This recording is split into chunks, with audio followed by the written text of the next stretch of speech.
Welcome to a special edition of Moto Cafe. Today we're not out in the garage or riding on the street, we're actually here sitting at the edit station because I've been nominated by a couple folks for the Edit Station Challenge.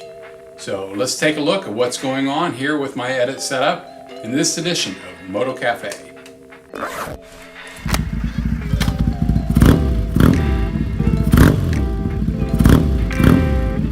Well, here's my edit station. Essentially, I've got my MacBook Pro that I'm running Avid Media Composer first, which is a free version of Media Composer. Now, I've been editing with Avid Media Composer for about 20 years, and I do have another computer down here that I use the full version of Media Composer on, and this is my 5 terabyte hard drive that I have for that edit system.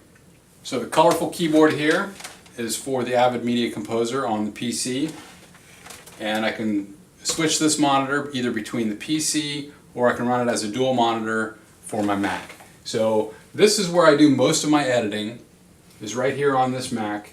It's portable, so I can take it with me wherever I go. Now, I have a family, so I'm doing a lot of sporting events, a lot of things with the kids. We're going places, practices, that sort of thing. Occasionally there are some times where I need to take this with me in order to get it done. If we're going to be at a practice for an hour or two, that's an hour or two that I can spend working on videos. My primary source drive is a little Seagate portable that's powered off a USB.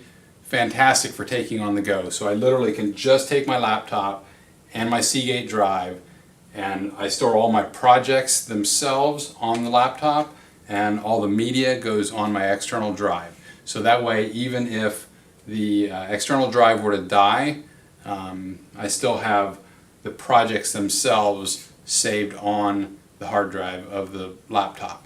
In addition, when I transfer my footage to my external hard drive, I don't actually erase it from my SD card until I'm done with the project. That way it's in two places at any given time, which helps prevent any potential loss of data or files. So I'm currently recording this video on my Nikon D750, which is what I use when you see some of the garage footage that has a shallow depth of field, looks a little more cinematic. That's typically shot on this Nikon D750. I also have a Fuji X100S, which is my go-to camera for throwing it in a bag, taking it to events, pulling it out, doing some quick shots. It's a fantastic little shooter for still photography, and you've seen some of those shots in the most recent Euro Bike Night at Hofbrauhaus video that I did, which actually brings me to a point about the motion graphics that I used in that piece. If you've watched that video, you've seen the film strips going across and kind of moving around. I actually did that in After Effects. Now, I will tell you that that piece took probably about 4 hours to render. There was a lot of render time for that. It was broken up into, I think, about 3 chunks, so they're each roughly an hour and a half or so to render. So that's just the render time, not counting the actual creation time that went into it. Now, it was a template, so that saved on some of the creation time, but still it was quite a lengthy process.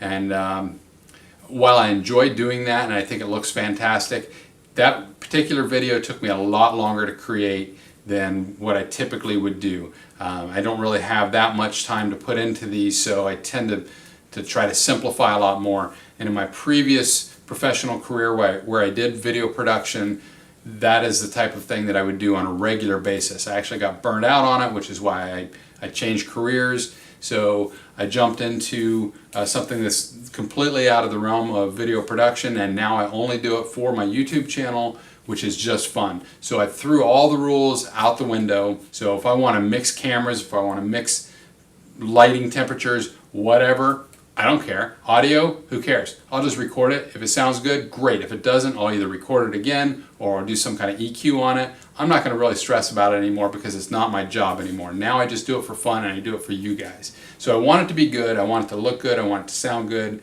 But you know what? It's just about the content. It's about creating content that people want, and hopefully this is what I'm bringing to you. If you have any comments or questions, any suggestions at all, just make sure you leave them in the comment section below. Also, make sure you give me a thumbs up on my videos. I appreciate that. And also, please be sure you click the subscribe button. Thank you very much for tuning in to see my edit station here.